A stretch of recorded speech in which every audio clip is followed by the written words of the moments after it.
Hiya, hiya. Well, usually at this point in time, I say hello to everybody, and then Jay interrupts me. So rather than having the interruption come later, why don't you interrupt me by introducing the show tonight?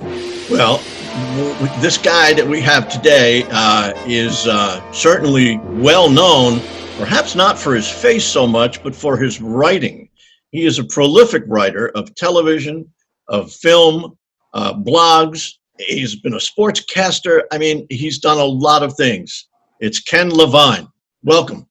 Hey, thanks very much for having me, guys. No, that would be Joey. Art Vola would say that it's his show. You know? Well, isn't it? Aren't they all? No, they all. Everybody's in the game now. I mean, everybody's got a show, and it was. So where are you, Joey? Where are you in Florida? I'm in Fort Lauderdale. Yeah. All right. Do I need a mask? No, not yet. As a matter of fact, today I see the death toll went up, but the storm of the COVID virus is moving up north.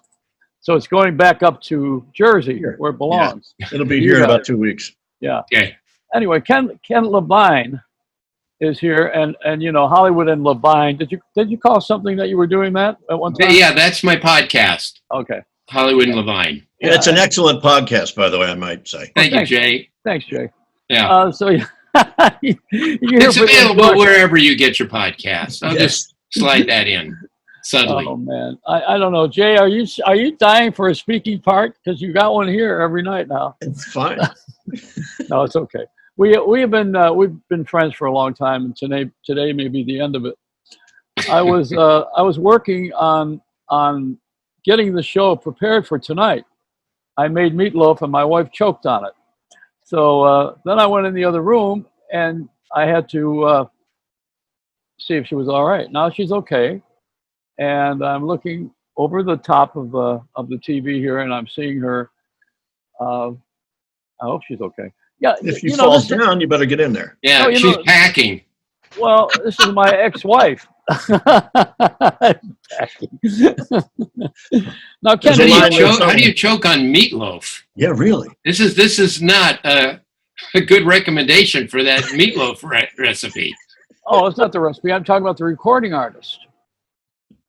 Oh, yeah, that meatloaf. Yeah, I like it. I had a good. 2 out of 3 ain't bad. That's right. I know they're all bad. I made a pretty good meal tonight, and I've been cooking for about 4 months. Because we're quarantined. Now I don't know what it is in California, but I got a good idea that you guys aren't going anywhere either. No. This is for me 20 weeks in lockdown and counting. Yeah. So what does that mean? Do you go out at all? Do you do anything? You go to rallies? I do. I live in Westwood by UCLA, and every day I'll walk around the campus for about an hour or so. So I get out, and occasionally I'll just get in the car and drive, just to refamiliarize myself with the rest of the city. But otherwise, no, I'm home.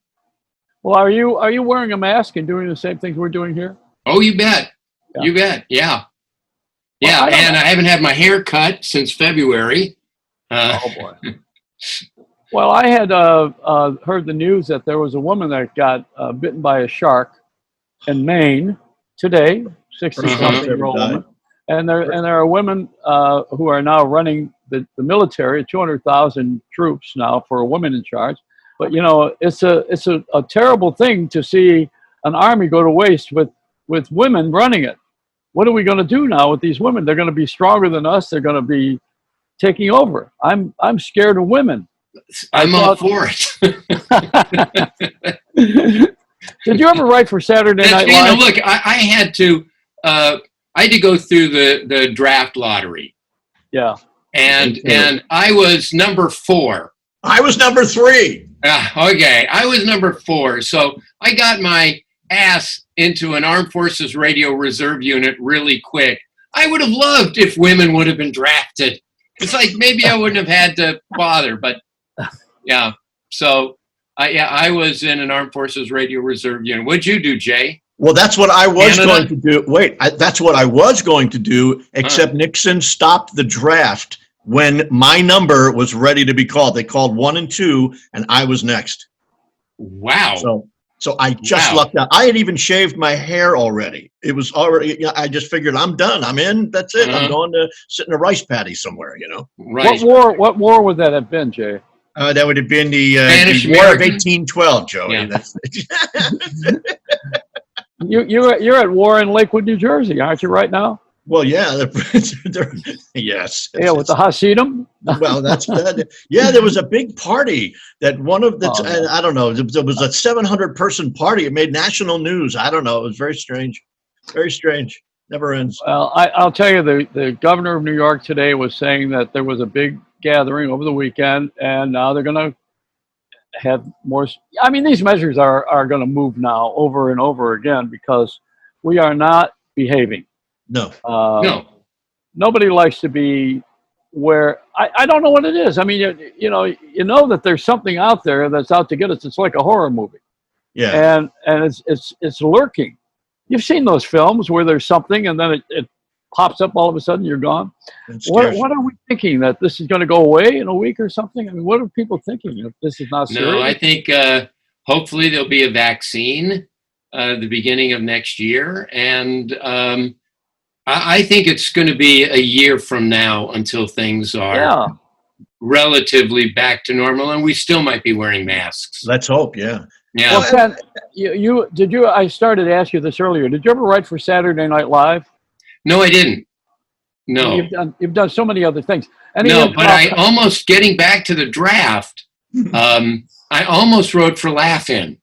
Oh. And I had to turn it down because of the draft. And the backstory there is that at the time I was 19 years old and I was an intern at KMPC Radio in Los Angeles. I know, because Gary Owens is my daughter's godfather. There you go. And that's Gary, how I met you. That's how I met you. That's right. And I used to write comedy bits for Gary, and unbeknownst to me, he was on Laugh-In at the time. That I knew. Right. But he took some of my material and he took it to George Slaughter of Laugh-In. And one day I get a call from George Slaughter to come in and meet with him. And they offered me a job, but it was full time and I would have lost my 2S deferment. And with the draft number of 4, I would have wound up in Vietnam in 2 minutes. So I had to turn it down. I'm making $1.25 an hour at KMPC, and I have to turn down a $50,000 a year job when I'm 19 years old. Oh my. But that's as close as I came to writing variety. You know, Gary and I we're very close friends because I worked at KMPC, and I had admired him when he was earlier on a writer. He came from a newspaper family, and he was in the Dakotas, I believe, if I recall. Mm-hmm. And his father. I forgot how the whole thing goes, but Gary was a writer. He was essentially a newspaper guy. And then his great voice and his wonderful personality and his brilliance, he eventually partnered with Mel Blanc. With all the cartoon characters. But Gary, I remember distinctly, we had short area codes in those days, remember? Now they're 5, 33321 or whatever the zip code is. Plus 4. In those days, it was only 2. And so Gary was Gary Owens. He gave his age. Gary Owens, 23, California. I mean, he was always very clever with everything. And he said one of those minds. But on Laugh-In, he didn't get a chance to show how wonderful he was with the writing because he was just the announcer. Exactly. So I said to Steve Allen one day, years later, I said, Steve, do you know Gary? Steve was going up to the Bel Air Presbyterian Church, and I ran into him one day, and I said, Gary is my daughter's godfather. I said, do you know Gary? He says, oh, you mean the announcer? Like he would put him away, and I thought, whoa. Yeah. That's just scratching the surface. Yeah, it was. Yeah. I mean, Gary was absolutely brilliant, and he was like Stan Freberg in that regard. And I think Chuck Bloor, who is also very famous for doing commercials, I know those guys are all in a league of their own, you know. And Gary was the nicest guy ever. Oh, yeah. He truly was. Yeah.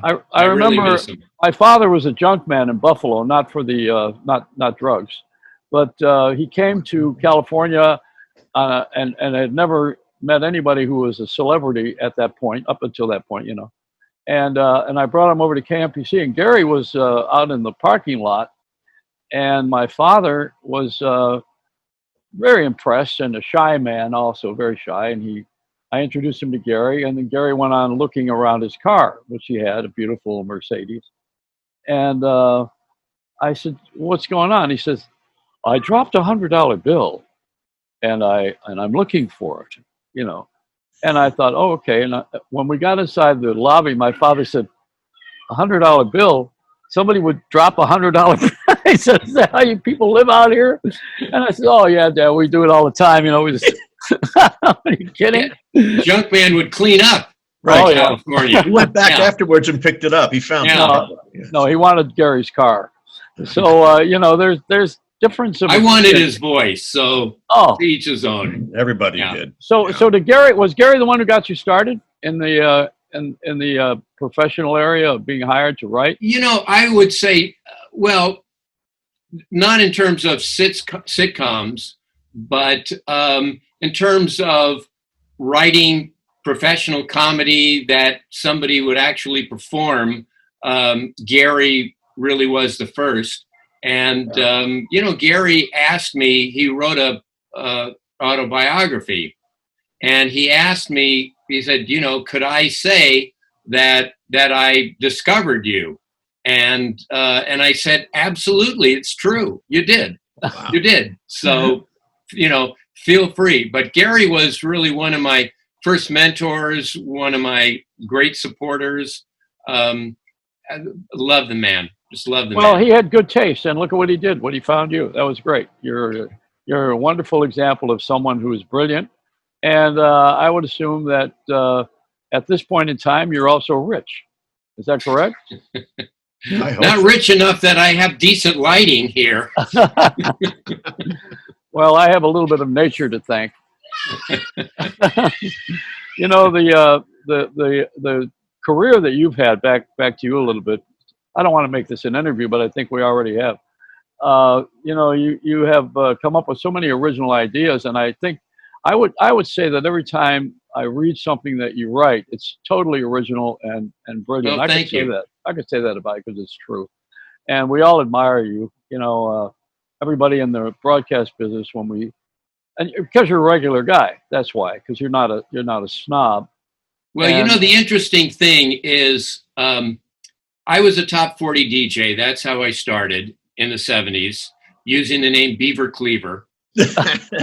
and I was doing shtick, constantly doing shtick. And the program directors would always say to me, "Shut up. Yeah. You're not funny. I know just play the records. Just shut up." So then I start selling TV shows, and now flash forward, and I'm the head writer of MASH, and on Saturday nights I'm doing a disc jockey show on 10Q in Los Angeles as Beaver Cleaver, kind of my alter ego. And all of a sudden people are going, "Oh my God, this guy is brilliant. This guy is a comedic genius," doing the same shit I did back in San Bernardino when they hated me. And so I've always maintained that the only way that I got respect in radio was to get out of it. Are you still writing things? I know you have a lot of blog things, but are you writing too? Are you also? I'm actually writing a lot of plays, and over the last 5-6 years, I've written a number of plays. I had a play that was supposed to be produced next month at Cape May, New Jersey. Yeah. Jay, you could have come and seen it. Oh, yeah. So I was expecting to spend this summer in Jersey, on the Jersey Shore. Nobody speaks like that here, by the way. Nobody. Oh, well, They're gonna see me and they're gonna go, "Who's this guy from California who dropped $100 bill in his car?" Wait a minute. So, but that's what I've been doing. It's actually, there is a national theater in South Korea that is doing an evening of my short plays, 10 of my short plays in August. You're all invited. They're all short. They're short people. Yeah, you're all invited. Let's go to Korea. Head on over to. So it's probably safer in Seoul, except they won't let you in. Yeah, right. So what are they called? What are these things about, and what are they called? Give us a little sample. It's just they're various 10-minute plays. Wow. I write full-length plays, and then I also write some of these 10-minute plays, because a lot of theaters have 10-minute play festivals. And it's a good way of having your work done all around the world. I've had plays done in Sydney and Manila and Dublin and Edinburgh and all kinds of different places. Is that nothing in New York, though? You haven't done anything in New York? Yeah, no, I have. I've had a number of short plays that were done in a theater right around the corner from where Colbert does his show. And I had a full length that was done by the Gallery Players in Brooklyn. So it's kind of off Broadway, but it's New York. Well, New York theater, which I'm pretty familiar with, I think, they have a big problem with these smaller houses because you have to pay people to act, and some of these plays they require 9 or 10 people in the show, and you can't afford to keep it open for a limited run for a small theater. That's why all of my plays are 4 characters or less. Yeah, like I was with one of my friends did a show with 9 people in it, and it closed pretty quick. Yeah, because that doesn't happen unless you're doing. I mean, the big Broadway productions are another story, the right, musicals and all that. Right, but yeah, no, I've had plays that are just 2 characters. Most of my plays, like I said, no more than 4, just for that reason.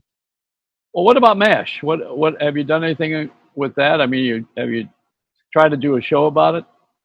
No, I sit back and collect the residuals. But you haven't done any live show with it, though. I mean, you're not writing anything about it with someone doing a recreation of it? That's what I was getting at. No. I mean, MASH, I think, is so iconic, and it is just so ingrained in that time that I think it pretty much just stands on its own. And you don't want to see Hawkeye at 84. Same thing with Cheers. I did Cheers for 9 years, and people are saying, well, they should do a reboot of Cheers and have everybody, and you're going, no, you don't want to see those people now. No. It's like, but I think memory. It's like your old high school girlfriend. You don't want to go to that 50-year reunion. No. You don't. Yeah. Loretta Swit looked pretty good. We saw her last year. She's good. Yeah, a couple of years ago. Say hi for me. I will. Also, in that canyon, which is the shooting ranch for 20th Century Fox, where MASH was done, in Malibu Canyon, that's where the plane crash, the helicopter crash, took place. Sadly, this year for Kobe. Right. Yeah, about 10 miles from there. Yeah. Yeah, I mean, it's in that same San Las Virgenes mountain range. Mm-hmm. I lived right there. I lived right around the corner. And at that time, it was a dirt road, Calabasas, but that was it wasn't the Beverly Hills of the Valley at that time. Right. And I had a great relationship with going through that Topanga Canyon, because you could get high just driving through from all the weed, I mean, just breathing the regular air from the. Oh yeah, I used to work at a record store in the Valley, in the West Valley, Wallach's Music City, and we'd get all those guys. I'd throw Neil Young out of the listening booths like every other week for smoking weed, and we'd get all of those guys that would come down from the canyon. He was so high he thought it was a porno shop. But the great Captain Beefheart would come in and listen to music. Captain Beefheart. Captain Beefheart. He'd come in like, hey, man, like, what's new? And I'd go, we have this great Hugo Winterhalter album that I think you'd really enjoy. Yeah. There's a nice Pat Suzuki Sings Broadway album. Take that into the listening booth. He was just so high, he didn't care. Oh, man. Wow. Those days of the music invasion, it was 1977, as I recall.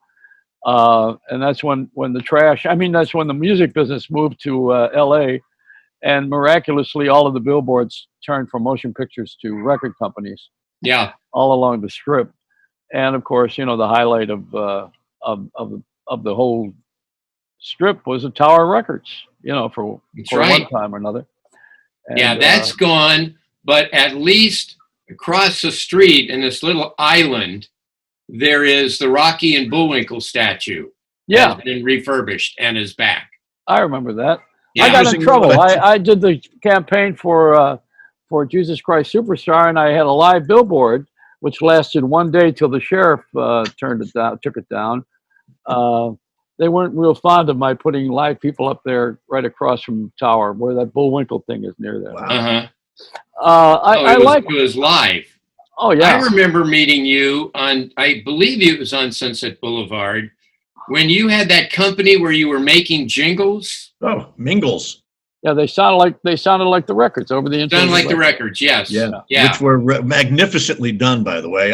When I hear songs that on a station that I worked on that Joey did those jingles for, and even some that he didn't, I remember that song with the lyrics of the radio station, the logo. Mm-hmm. So sure. that's who did you get to sing those? Did you get like Top Flight LA singers? Well, two parts to that. First of all, the company was called Up Your Ratings, and on our ads we would say, you can up your ratings, up yours, that kind of thing.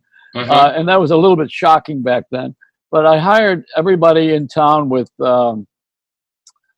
I think Floyd Ackerman. Did you know him? He managed the Monkees from Columbia Records. And Jack Keller. The Monkees. Well, Jack Keller was the music director of my company. And we had changed the laws because we had done the jingles for Metro Media Television, and we had to pay the 1 minute rate for a 10-second jingle. And it was something like this. You probably remembered it. Metro Media Television, 11, 11, 11. That was the thing that we did. And we did it for all of the Metro Media stations, but it was 10 seconds. And we were paying a minute rate for it with the AFTRA. And at that time, we went to court. We won the 10-minute rate. And Jack and I became heroes. So we had a lot of people who wanted to do these things for us because we paid a lot of money. That's why it was a very big job at that time, and highly successful because I pulled Bill Drake into it, and we had all of the Bill Drake boss radio stations. There were 40 of them that he had either owned, operated, or was a consultant for. He and his partner. And I did the jingles for them. I did that plus anybody else we could pick up. So it was a moneymaker, and fun. And yes, the answer to your question, we used top singers. It started in New York, and I had a crew that I used all of the time, but there were imitators. However, when we came to LA, and I worked with very good arrangers, including Jack and Chester Pipkin, who was one of my friends. I recently talked to him on the air. Chester was a guy who knew everybody, and he was able to pull in some funky people to do these things that were just starting up, like Michael Jackson. It was starting to be. Wow, you got Michael Jackson to do some jingles for you? Just one, and the Carpenters. He was doing. No. They had left close us to you. We did an imitation of them. Yeah. Yeah. I lived in Laurel Canyon, so that'll give you a little tip off. I lived upstairs from that country store there, halfway up the hill. See, these are the golden days of radio and records when they were melded. It really was, and also drugs.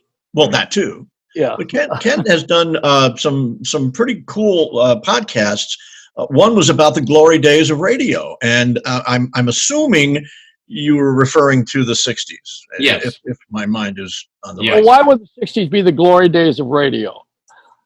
Why would you say that? Well, because radio was the soundtrack of our lives.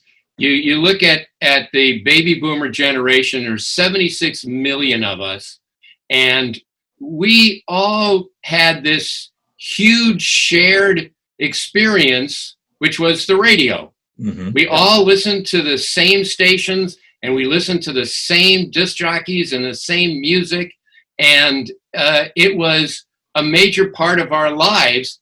Look at radio now, and everybody has got their own playlist, and they got their own Spotify and Pandora, and I mean, radio is irrelevant now, but back then, radio was a major part of our lives. Did you ever think that we'd get to that point now, where it's just all over the place and sterile?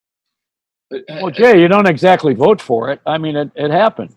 Well, you do. Well, it happens because 3 companies can own 90% of the radio stations. So the government That's allowed why it them to. So it's a Congress when they allowed the equal time law, and they got rid of the equal time law, and they allowed people to buy as many as they can get their hands on. Exactly. So it was all of a sudden, I mean, it used to be you'd have a market, and there would be 2 competing stations, and it was great. There was a real war, real competition going on. Yeah. Now you have these stations that are just playing satellite programs. They don't care. There's no ratings war going on. They own everything. So, yeah. Well, they don't own this. No. No, and this is the real thing, because the other thing was real when I first got into it. It was made up as we went along, and that's what happened. And that was before the 60s. It wasn't, and the 60s kind of got ruined by the British invasion. I hate to correct this with you, but the Beatles, we all loved them, but they came along and they ruined the game at the beginning. I mean, you got to know that there wasn't this kind of formatic and this kind of orderliness until that happened, because up until then, and you can ask anybody who has played disc jockey in those days, in LA would have been what's his name at KRLA? There were, Johnny. Who am I thinking of? Johnny Hayes. Well, we had great disc jockeys. Yeah, we had really good. KFWB and KRLA. Yeah, this is before KHJ. Yeah, KHJ was 65. That was highly orchestrated. Although I made money, and it was, they did my jingles, but I don't care about that so much. I was more interested in being a broadcaster, and my favorite thing was to get on the air and play what I liked. And I never got that opportunity. By the time I got into radio, it was in the early 70s. But I would listen to those stations. I would listen to East Coast stations like WABC, and I would hear the and that was a bad station. WABC was a station that was more organized than your nuts. I mean, that place was slick as goose crap. Well, and, Dan Ingram was really great. entertaining. It was great. It was great with one-liners, and that was it. He was one of my really good fans too. What does Dan say, Jay? He says on the way home he would turn my show on. That's right. Yep. I mean, we all know who had the goods. The Wolfman had the goods. Yeah. There were people who were really creative. Yes. And they didn't follow that 30 records that someone thought was what everybody wanted to hear over and over again. That became an anthem. And I think that did a lot of damage. That's what I'm saying. It did. We weren't creative anymore. Look at right now. What are we doing right now? We're just talking. I mean, if someone doesn't want to hear any more of this, they turned us off. If they don't know we're here, because we don't have that major platform. You're on KABC, I think these days again, right? I was. I'm not on KBC now. I have a podcast, so my audience has tripled. It's bigger. Yeah. Well, the radio has evolved, and it became more visual than anybody ever wanted it to be. See, the primary problem with I'm in this all the time. I try to move it along every day, and I think the primary problem is that there was no acceptance that the phone is the that directs the traffic. And the phone is both audio and visual. And radio never came to grips with the idea of visual as part of their presentation. And television only had MTV. They never came to the conclusion that our stuff was relevant. So putting the two together, which is what I was doing a few years ago at NBC in New York and Times Square, and it was a little too soon because we were on digital channels and the digital platform hadn't appeared yet. We were still buffering to hear sound, and also pulling signals out of our nasal passages.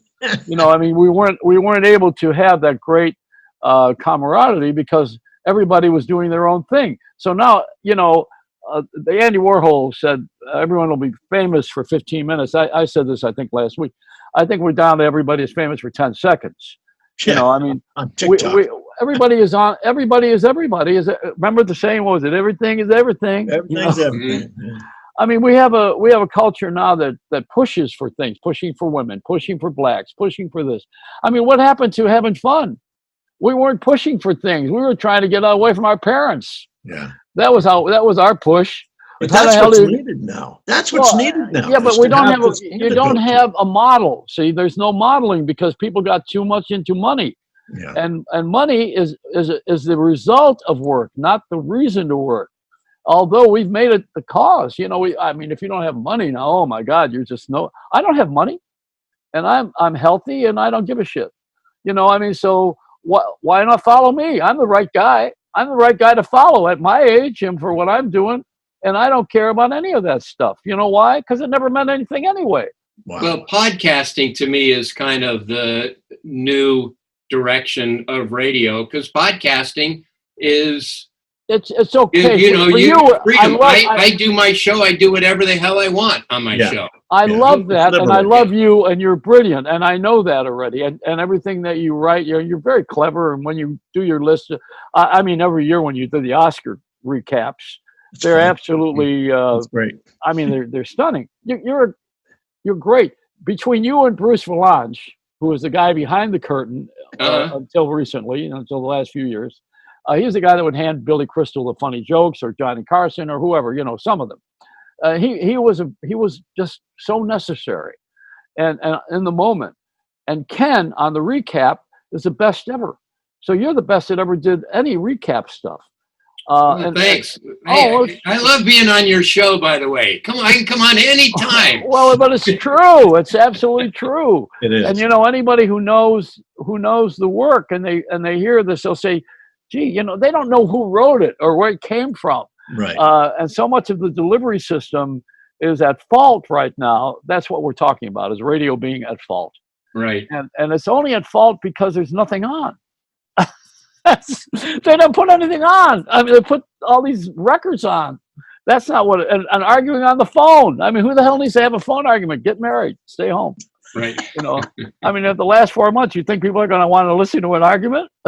We're all quarantined. I want to hear somebody fight. What were you going to say, Jay? I'm sorry, I got. Well, speaking of that, if you were to write a sitcom today, whether it be something like Frasier, Dharma and Greg, Everybody Loves Raymond, you've been involved in all those shows. Cheers. How would you handle this pandemic and the isolation that we've all been going through? Is there comedy in that somehow? I mean, you must have had some fleeting thought of that to use that as a premise for something. Well, I imagine there are 100 writers out there, TV sitcom writers, who are writing sitcoms about a couple that was about to get divorced, but now they have to stay together in lockdown. Yeah. Or people who or the other way at around. Each other's throats, but now have to live together. So I think there's going to be so many versions of that. It's really hard because you don't really know, especially at this point, where we land at the end of all of this. Yeah. So it's so hard to predict. You don't have the ending written yet because it hasn't. Yeah. But you know who got close and then they got stopped for what we're talking about? Roseanne Barr. She got close. See, she was writing about she was writing about the moment, And she got into that whole thing, and boy, it got a little bit too close. Yeah, and she's your favorite person, isn't she? Oh God, just a disgusting woman. Just a disgusting woman. Why? What happened? What happened with you and she? What happened? Well, what happened with us stems from my years in television. And look, writers talk to other writers. We know what's going on at all the other shows. She was absolutely reprehensible to writers. She treated writers like shit. Writers would come down to the stage and she made them put numbers on. So she didn't want to bother learning their names. They had to walk down with numbers. Oh boy. Okay. And I never wrote for her. I was asked once and I said, life's too short. And so a number of years ago, I have my blog and she has her blog, and an article comes out in, I think, New York Magazine by her, lamenting that she didn't get the credit that she deserved on the show, and everyone was terrible to her, woe is me. And a number of my readers asked me to comment on it. And I said, it's a load of crap. She was horrible to writers. I said, in terms of getting credit for the show, it's called Roseanne. Yeah, the damn thing is called Roseanne. And, the writer who did get credit, Matt Williams, took all of this stray stand-up material and turned it into a show about relationships and people and shaped it into something that was a show. And he guided it through the beginning. He deserves the credit. He absolutely deserves the credit and more. You get combat pay working with her. Okay, so basically that's what I say. Next day in her blog, she just tees off on me. Just personal attacks, just goes crazy. And so then I said, look, I'm not getting into, a blog fight with Roseanne. And at one point she says, well, Ken Levine was horrible to women. He was just terrible to women writers. And I'd say 7 or 8 women writers who worked for me all then wrote in saying how I was a mentor, how I let them go home at night if they had a new baby so that they could put their baby to bed and everything else. And that caused like another, onslaught of insults. And this got picked up by the LA Times and USA Today, and I think it's on my IMDb page there. Yeah, I remember reading about it. Well, she was the one who grabbed her crotch during the national anthem, so I don't know whether to take a knee or a crotch. But it's a bad choice. This whole sports thing, we use every event, Ken. Yes. We use every event to push something that we are involved in, or we have a passion for, or we're promoting. Not ourselves, I don't mean that. I mean, we're looking for some sort of attention that we can't get unless we have a mass audience. And we take these great events, which we are gathered for one reason, and they turn it into another one. Yeah. And so how do you process that? Because I wanted to ask your opinion on it. That's what I'm asking. Well, I just want to, I'm not sure if I'm answering your question or not, but I just want to say, as somebody who is passionately in love with baseball, right. I became a baseball announcer. I announced for the Baltimore Orioles, Seattle Mariners, San Diego Padres. Wow. Dodger Talk for 8 years. Did play-by-play on CBS Radio doing baseball. I love baseball. I think it is such a disaster this season that Major League Baseball is attempting to play these games.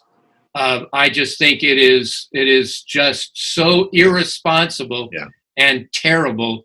And so far, look, it lasted 4 days, and half of the Marlins are they're not going to play for tested positive, and now the Marlins aren't going to play for a week. Yeah, I mean, it's just a joke. The Toronto Blue Jays can't play in Canada, and they were scouting around. They wanted to play in Pittsburgh, and Pennsylvania said no. We don't want you. They settled for Buffalo. They're doing these games, in empty stadiums. It's just terrible, and all of the tests that they're giving all of these players. Boy, wouldn't those tests be better served with the public? Yeah. Huh? As opposed to giving those players those things. And at what point is a Don Mattingly or a Dusty Baker or Larry Boa or some coach who is in the high risk area going to get sick and die as a result of this, playing these stupid games that mean nothing? It's irresponsible. They have a certain money thing. Money. Yeah, well, that's all it is. That's all it is. Yeah. Let's say that we have someone signed for $35 million. You better have some box office, or you're not going to get that wonderful check that the government's sending out for $1,200. Right. This is not a game of sports anymore. It's a game of agents and money. Show me the money. Jerry Maguire. It comes back to that all the time these days. But the innocence, the first flush is gone. That's what we were talking about earlier about radio. You're going to say this about the same thing. Sports and radio have a lot in common. They're funded by corporations, and if the corporation is not happy, you're not going to have a game. And that's what happened with the Redskins, for instance. With football. And I made a mention today. I said, a lot of people think that Joe Namath is some old geezer that's trying to get people to feed off of the Medicare titty of the U.S. government. They don't know that he was one of the greatest football players in history. Yeah. And they have no idea because he's so. Oh, he's a guy on Antenna TV during Perry Mason. Oh, yeah, I know that guy. So we lose our way. We've lost our way. We've lost the innocence of it. Yeah, that's what I was saying earlier. I'm going to go back to it because it's happened in every field. When you put money as the king, it's the rule. And I don't know how we got there because I don't remember being. Well, it's a complicated issue because yes, back in the 40s and 50s, a family would own a team, like the O'Malleys would own the Dodgers. Yeah, and so it was much more of a family type of operation. But by the same token, the players were paid nothing and were signed to teams for 7-year stretches. And so the players who made all the money for the O'Malleys and the Wrigleys and all of the families that own these teams, the players were being paid nothing. And so you go, well, wait a minute, that's not fair. It's like, if the Chicago Bulls are selling out because of Michael Jordan deserves a lot of money. Well, he does get more than he should have. We overdo it. We overdo it. We overpay people. Well, I would say that's true. I mean, Mookie Betts with the Dodgers signed a $328 million deal for 12 years. Yeah. And Mickey Mantle made $100,000 at his peak. Yeah. Yeah. I mean, it was a great thing when Ralph Kiner was with Pittsburgh and led the league in home runs. He had like 54 home runs, which was like amazing. Oh, yeah. This was like 1953. And the team finished last. And Branch Rickey was the general manager, and he went into Branch Rickey looking for a raise. And Branch Rickey said, I'll pay you the same that I paid you last year. And he said, but Mr. Rickey, I hit 54 home runs. And Branch Rickey said, I could finish last without you. Who was your favorite baseball announcer? Oh, Vince Scully. And then number two. Who would be number two? Number two, I would have to say, have to say, what? Ernie. I would have to say John Miller. All right, how about Ernie? How about someone from Ernie? Detroit? Ernie would be number 3 or 4. Again, the nicest man. Nicest man. You know, his great. He was pretty clever too. You know what he said? He said, "Life is like a baseball game." He says, some days you win, some days you lose, and other days you're rained out. Yeah. He was always wonderful. And who's the guy that was that is in Detroit on WJR? That Mitch Album. Mitch Album. The Tuesdays guy. Mitch, and he wrote a play about Ernie, and it's really good. I saw it, and it's what, once again, why don't you write one of these things? I wrote a play called Going, Going, Gone, which is about 4 sports journalists in the press box of Dodger Stadium over the course of one game where all 4 of their lives change. And it has been produced in, I think, 5 or 6 places. Got produced here in Los Angeles and was produced like in Albany and Grand Rapids and Indianapolis. It's had a number of productions. That's my baseball play. I think it's great that you have this combination. It's a wonderful combination. Sports is so exciting. You know why I like sports more than anything on the air? Because it's real. Yeah. It's live and it's real. It's not made up. It's just right. It isn't something that you. I know we're rerunning a lot of things here. Not this week because golf is now live again without an audience, without anybody. I never liked the audience in golf anyway. But the thing is that there is now an absence. I watched the Miami Heat, a really good basketball team, and they are now. They have a little bit of a practice session going that they're doing. They're diddling around at Disney World, playing in that auditorium, and they blacked out the background, and so you don't know there's an audience or not one. You just be watching the game. It's interesting, but the announcer is exciting. He's great, and the team is exciting. I mean, sports is so important in our country. It's competitive. It's clean as a rule, and the other part of it is that it's in the moment. I mean, this you can't really. I don't think you could do payola with a team, although many have accused of been throwing a game. But I don't think. I think it's a little bit more, like the football that wasn't blown up all the way and all that crap. I think somewhere along the line we are losing the idea that we have something special. And I'm glad to hear that from you, Ken. I didn't realize that you had that background. I don't know why. I didn't read up on you. That's why. I know People about used you. to say to me, well, what's the difference between writing and announcing baseball? And I say, well, they're similar in the sense that I'm a storyteller. Yeah. But in baseball, I can't rewrite the ending. Yeah. Once it happens, it happens. It happens. Yeah. And if the good guys lose, the good guys lose. Yeah. Do you How do we go to your pods? Where do we get your podcasts? Podcast. You can go to it on Apple or Spotify, TuneIn, anywhere that you get podcasts. It's called Hollywood and Levine. And I interview people sometimes, and other times I tell old war stories. Other times, excuse me, I'll do a commentary track on like a Cheers or a Frasier episode that I wrote.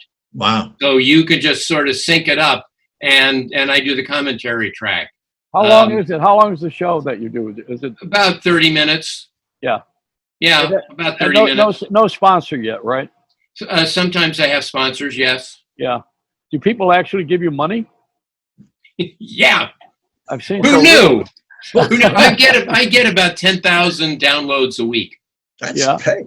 That's good. That's I've had considering there's 12 billion podcasts out there. Joey, The fact that I get more than 6. Yeah, Joey had 4, so he's I had happy. four today. Ken, after this is over, I'm going to send you a residual check from this performance. Thank you. Thank you. It'll probably be more than I'm getting from the MASH that's going to rerun on the Hallmark Channel tonight in and out. Is it really? Yeah, that's wow. You know, if you had, I've probably been asked this a million times. Favorite character you ever had to write about? The favorite, I mean, the one that just stands out in your mind as, wow, I nailed that sucker.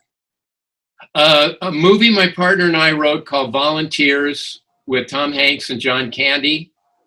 And the character that Tom Hanks played, Lawrence Bourne III, who was this rich, preppy asshole who, to avoid a gambling debt, to avoid getting the shit beaten out of him, takes his roommate's place on a Peace Corps charter and winds up in the Peace Corps in 1962.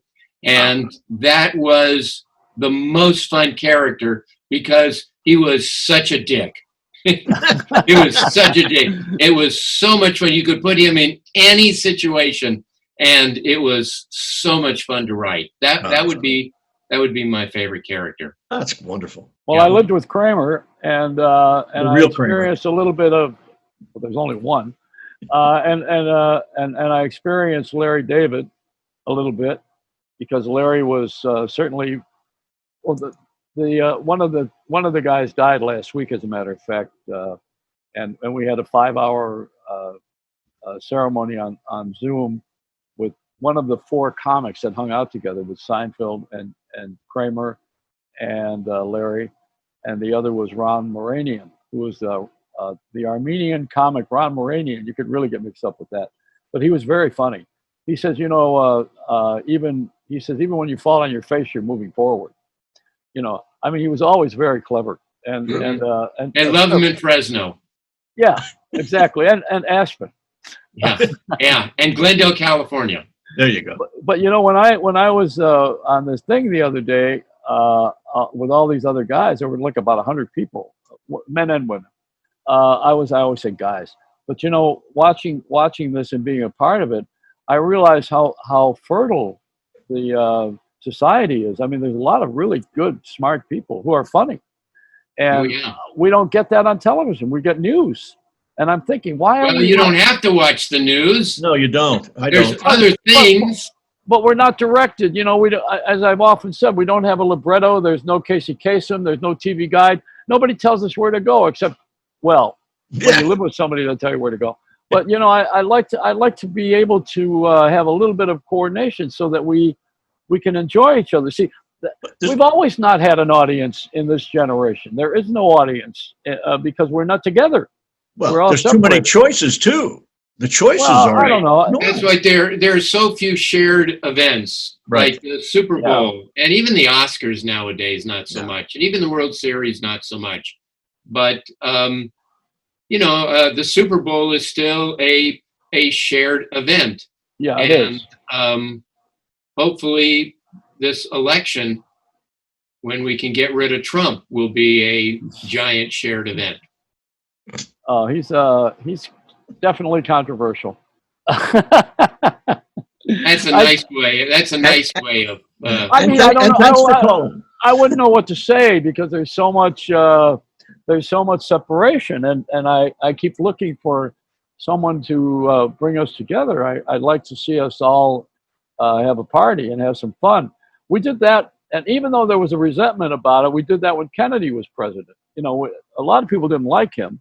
Sure. But he was a good cheerleader, even though, and you wouldn't dare not like him if you were a Republican because he was fun and he thought of things to do. But you didn't have to share his ideology. I think the same thing. I mean, if you're a Democrat, imagine if Reagan were the president now and Reagan were handling this situation. Well, with calm and really looking out for everybody. I think he would, if Reagan was there, it would be bipartisan that people would be behind him. So it's not necessarily ideology as much as the personality. And I don't The know other that we're day, gonna I have thought that anywhere. Lyndon Johnson was probably the best president we've had in 100 years. Well, for Although he civil gets a rights. bum rap because he did so many good things, but we thought he killed Kennedy to get elected at one time. There was that sentiment, and then there were those who thought that he was just a bully and a crass guy who was spitting a spittoon in the office. But he knew how to work the aisle. He could go back and forth between the Congress and Senate. And he got all of the things that Kennedy couldn't get through. Right, Yeah. exactly. Johnson was able to get through. Right, including no smoking. You know, the C. Everett Koop. Surgeon General, yeah. Surgeon General was, at that time, C. Everett Koop was Yep. was very powerful. But It looked like the Quaker. What are you saying? I'd say he looked like a Quaker with that beard.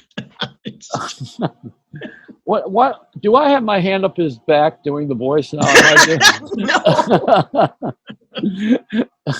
So this has been a very interesting time with you, Ken, because I wanted to show everybody what goes on behind the scenes that should be out front. I think the spotlight should be on you more. Well, you're there's a better light to this. Well, you're a great talent, and it's so wonderful to have you. Honestly, I don't want to suck up too much, but it's true. Yeah, and I was anxious to have you on because I know that that there's a lot of respect behind the scenes, and maybe you don't even know that. I don't know if you know that. I don't mean because you have money or you've made success with MASH. I mean there's a lot of respect for your intelligence, and we had a luncheon a couple of years ago. The last time I was there for the radio luncheon we do every year. Oh, those were great fun. And everybody around the table was saying after you went to the bathroom, or wherever you went, the other room, they were all saying such really good things about your talent. And I said, I wonder if he knows that. I wonder if he, because all those other guys have names from on the air, and you don't have one from on the air. You're doing baseball, I guess now. Now I know sports, but it's interesting how people talk behind your back and they say good things, and you maybe don't hear it. It's nice to hear. It's nice to know. I had a good time when I was in radio. Radio is my first love, still is my first love, and it breaks my heart to see what radio has become. I never listened to terrestrial radio. I never listen to it anymore. It's impossible. With all the commercials and everything. I've got satellite. I listen to internet radio stations. I don't listen to terrestrial, and it breaks my heart because I love terrestrial radio. Yeah. And I'll tell you, the reason you were saying earlier in the podcast here and what we're doing here today, it's you're not allowed to talk anymore because it's just not necessary anymore. They think, which I think is a fatal mistake. Well, who said that? 10 years ago or so, I filled in on K-Earth. Yeah. And it was kind of fun, and but the format was structured where I could talk at 08, and then I had to play a sweeper, and then I had to play this, and then I could talk at 21, and then I could actually talk over an intro at 24, and then I'd come back at 36, and I did 2 shifts. I was so bored. Yeah. I was just. I know the feeling. Bored. I know the feeling. They used to give me 3 seconds to talk up a record, and on CBS FM, it wasn't fun anymore. Yeah, it wasn't funny. I mean, and just to push buttons and just to hear my voice over the radio. Right. It wasn't fun. Well, you are fun, and you're an Emmy-winning guy, and you deserve every accolade you've gotten. Well, thank you, guys. Thank you. If I ever have any ego problems, can I call you up and come back on the show? Absolutely. They were asking for suggestions for call letters for a station. Glazer, the guy out of Cleveland, Wixie. Remember him? Mm-hmm. What's his name? The guy who does the station. Yeah. Who's the guy that does Wixie FM or Wixie? What's his name? On the internet? Yeah. I can't remember. Anyway, he was asking for call letter suggestions. I said KEGO, KEGO, be a good one. You know. So are we going to have another visit with you, Ken? Anytime. All right. This is better than, you know, my therapist, and I don't have to pay you. Well, thanks for being here. Thanks for having me. This is really fun. So we have a lot to talk about off the air here. Although we did say enough here to be indicted. I wanted to tell everybody that woman who got bitten by the shark was because she was in the water in Maine, you know, and my friends live on that waterway there. Mm-hmm. So I usually go there for my birthday, and I eat a lot of lobster. But this year they said, you're not going to come up here. The sharks will get you. And I said, no, because essentially I'm tasteless. So I got my bad joke in. Boom. Well, you started with a bad one. I'm done with you now. It's all right. It's all right. Right. And how many people are saying, see, if she wore a mask, it wouldn't have made any difference. That's there you go. Thanks, Ken. Okay. Let a smile be your umbrella, and don't get a mouthful of Ken Levine. Bye-bye.